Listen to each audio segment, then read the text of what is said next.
Hey everyone, welcome back to my Blacadian podcast. I wanted to talk a little bit about empathy and the realization that I came to a long time ago, but it's just been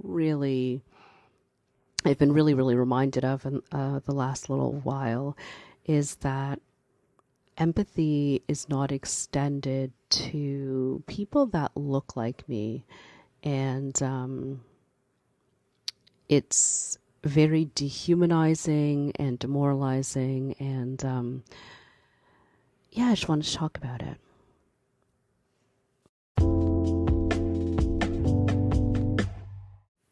So, as you know, my BFF, Nadine and I, one of the wonderful things about our relationship is that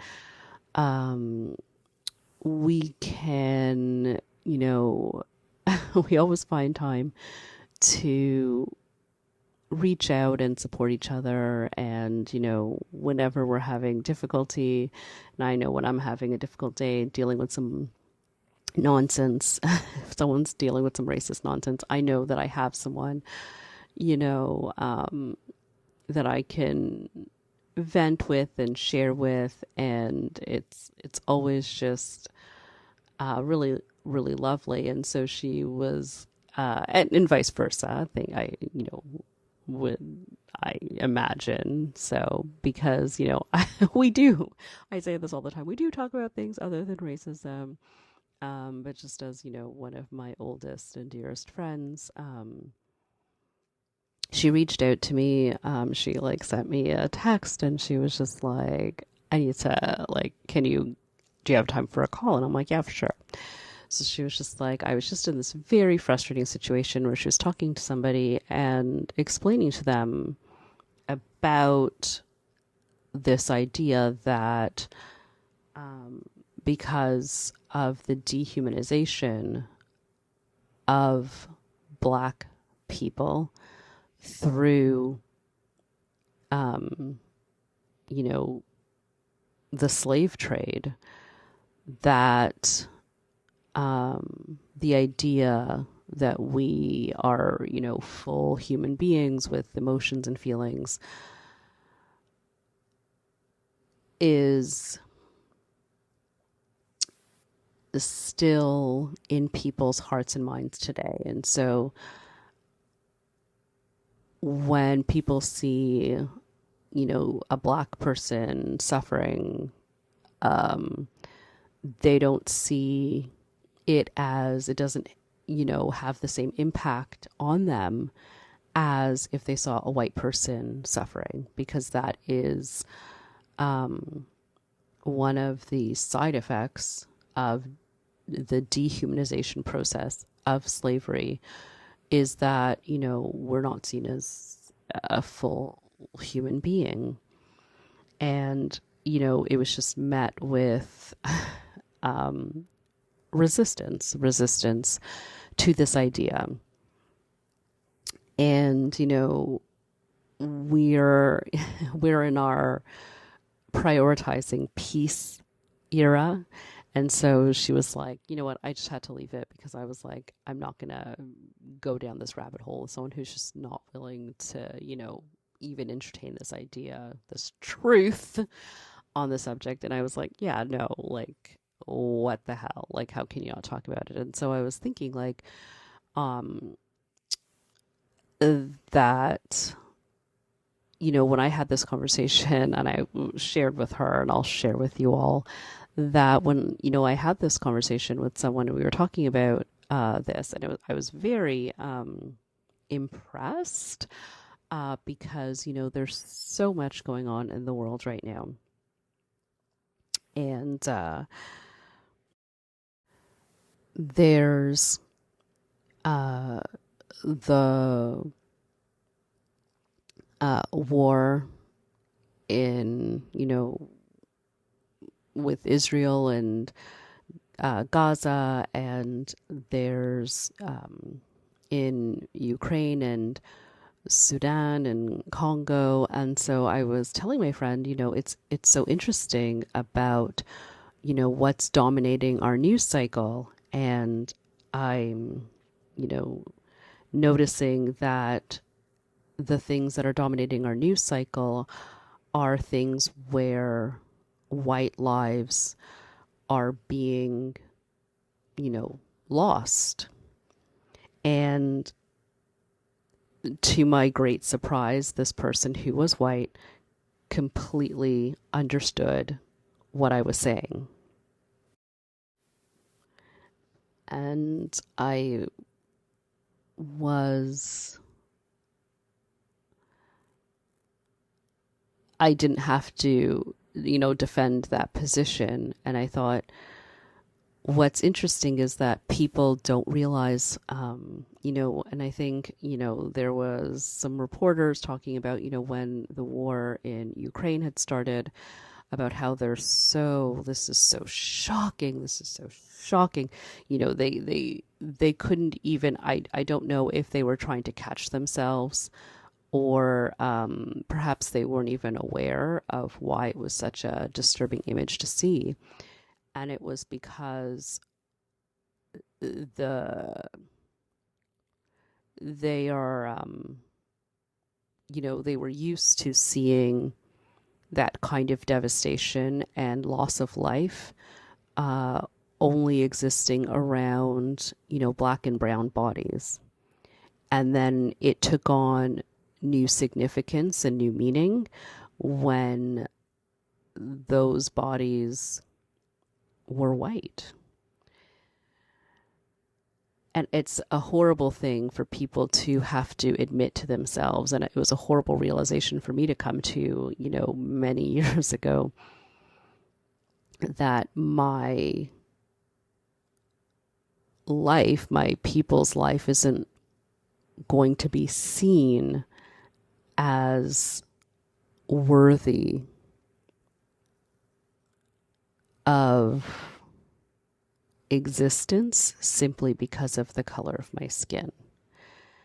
And people don't also want to feel that they feel that way. People will think that they're a good person, so they'll wonder why it's hitting different this time. And they'll skirt around every single reason except for white supremacy, their belief in white supremacy.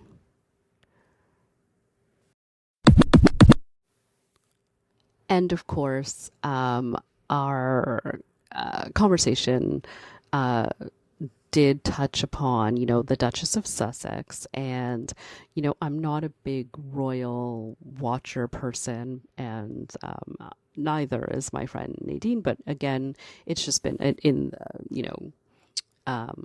with, the royals have been in the news a lot. So of course it came up, and, again, like, we were talking about how, Meghan Markle, the Duchess of Sussex, got like dragged into this whole conversation and, having, this whole thing. And I want to dedicate an entire episode of the podcast just on that conversation. So I won't go into a deep dive there. But, we talked about how people don't see this need for, privacy and respect being applicable to the Duchess of Sussex because, she's black and she's not seen as a human being. And people will talk all about, how it was just they skirting around the issue of racism, just completely ridiculous. But, we talked about it's the same sort of thing where people just don't understand the parallels there between the situations, and they'll never see it. They'll never see it. They're so blinded by racism and their belief in white supremacy that they don't understand what the problem is. And, I said the best thing that you could have done was just sort of just drop it, because it's one of those things that will just frustrate you when someone hasn't if someone will look at every other hypothesis that there could possibly be except for racism, then they're racist. Like, that's just it. If you want to call yourself a free thinker, open minded, all these wonderful things, these wonderful attributes that you want to apply to yourself, and, you can't call yourself a free and open thinker if you can't even conceive of the possibility that you can have a bias, that you can be susceptible to the belief of white supremacy, because it is everywhere. It is being shoved down your throats, and the only way that you can, fight back against it is to acknowledge its existence and its impact on you. And I am constantly challenging myself. Like, it's not to say that, people always will be like, oh, you can't be racist. Absolutely. People of all different cultures and ethnicities can be racist, and we all need to challenge ourselves. And it's not even like, I don't want to even get into racism and racism, prejudice without power isn't racism. So, anyways, it's a whole thing. But it's one of those things where, I'll say as a shorthand, racist. But you do have to challenge those beliefs. You have to challenge those prejudices. And I challenge myself all the time. And it's really important. And that's the only way that you can fight against this, entity. And when people are just not willing to, they immediately say, nope, it's not racism. I'm just like, okay, you know what? I'm operating on a whole other level, and you need to bring yourself up to this level before we can even have that conversation. Like, I won't even engage. And so I just, we ended in like a good place. I love when we always can laugh together. I think that's like, is that like it's a black person superpower, like, we can always laugh, and we have to in this world that doesn't see us as human. I love that. That's a black joy, is resistance. I say it all the time. And so I said, you know what, just like, she's not on your level. She's not on your level. And I was like, that's how it is. So yeah, it's one of those things where that frustration, I'm not even going down that path. And I think it's one of those things that has to come from within. And once you're willing to be open to hear about my lived experience as a black person, and the things that I've observed, and you're observed, and you're willing to listen to other people's experiences other than your own, then we could have this conversation. But you can't rule it out. Like, no good scientist, no good innovator, no one who's willing to learn anything immediately shuts down a possibility. They just don't.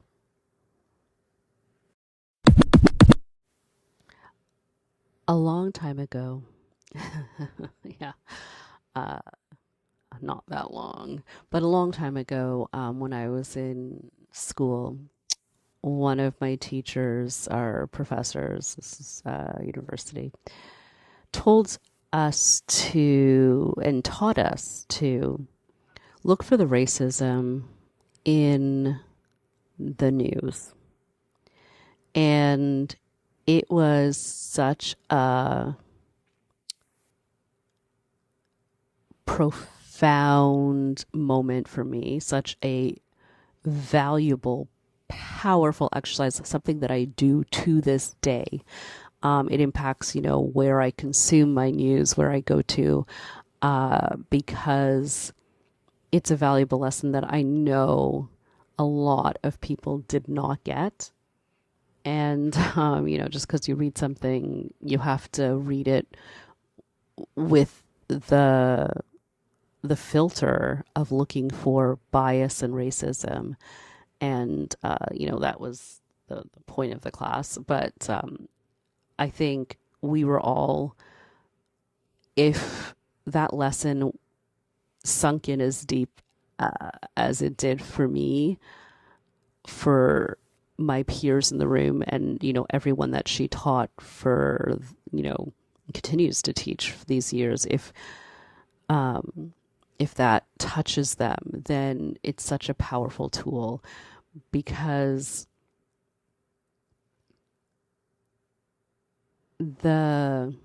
I'm sure, that that lesson is more apparent today, more than ever. I think those critical thinking skills are absolutely essential, and I think more people are developing them. But I think when I hear about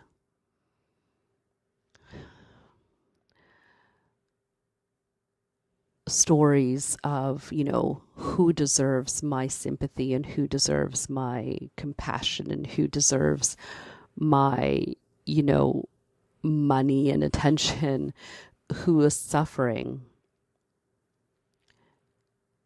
it is always clouded by white supremacy. And so I encourage everyone to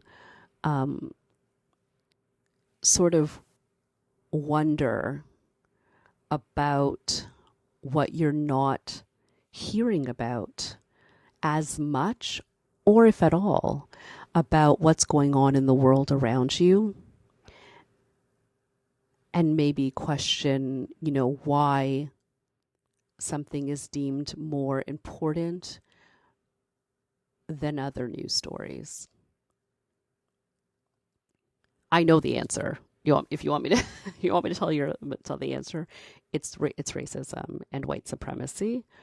But challenge yourselves to, find that answer yourself. It's a valuable skill. And it opens your eyes to the suffering and plight of a great deal of your fellow human beings. As always, thank you so much for listening. Be sure to like, comment, and subscribe, and I will talk to you next time.